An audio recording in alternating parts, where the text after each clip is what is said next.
గెలిపించవలసిందిగా కోరి ప్రార్థిస్తున్నాను. మీ కొత్తపల్లి గీత. ఎన్నికల పోలింగ్ సమీపిస్తున్న వేళ రాజకీయ పార్టీ నాయకుల వలసలు ఊపందుకున్నాయి.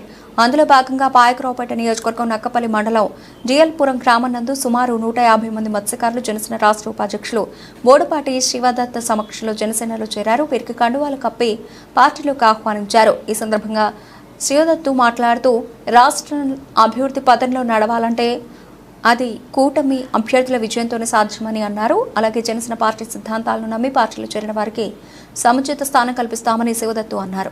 కుటుంబాలు ఈరోజు మత్స్యకారు కుటుంబాలన్నీ కూడా ఈరోజు ఇక్కడ జాయిన్ అవ్వడం జరిగింది. అలాగే ఈ మత్స్యకారుల్లో మన ముఖ్య నాయకులు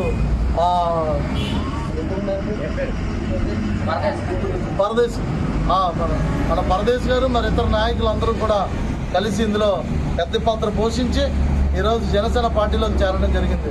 ముఖ్యంగా పవన్ కళ్యాణ్ గారు ఏదైతే కోరుకుంటున్నారో ఈ ఆంధ్ర రాష్ట్ర భవిష్యత్తుని బాగు చేయడం కోసం, మార్పు తీసుకురావడం కోసం ఈ నియోజకవర్గంలో మరి కూటమి అభ్యర్థిగా పోటీ చేసినటువంటి మరి తెలుగుదేశం పార్టీ అభ్యర్థి కూటమి అభ్యర్థి శ్రీమతి వంగలపూడి అనిత గారిని సైకిల్ గుర్తుపైన భారీ మెజారిటీతో గెలిపించడానికి మా యొక్క జనసేన పార్టీ నాయకులంతా కూడా పెద్ద ఎత్తున ముందుకొచ్చారు.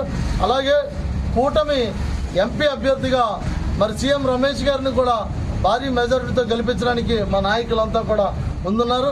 అలాగే మీ అందరికీ తెలుసు, గతంలో మొన్న అనకాపల్లి వారాహి విజయబేరి సభ జరిగినప్పుడు పవన్ కళ్యాణ్ గారి ఆధ్వర్యంలో మరి ఆయన చేతుల మీదుగా కండు వేయించుకొని ఈ నియోజకవర్గంలో ముఖ్య నాయకులు తోట నగేష్ గారు జాయిన్ అవ్వడం జరిగింది.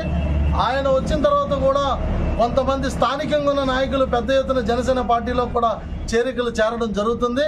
Thank you so much. ప్రతి ఒక్కరిని కూడా హృదయపూర్వకంగా జనసేన పార్టీలోకి స్వాగతిస్తూ రాబో రోజుల్లో మరిన్ని కార్యక్రమాలు జనసేన పార్టీ తరఫున వీరందరూ కూడా నాయకులుగా ముందుండి నడిపించాలని కోరుకుంటూ మరి ఇక్కడికి విచ్చేసిన మరి జనసేన పార్టీ నాయకులకి, కార్యకర్తలకి, జన సైనికులకి, మా వీర మహిళలకి, అలాగే మీడియా వారికి కూడా ప్రత్యేక ధన్యవాదాలు తెలియజేస్తున్నాం. Thank you.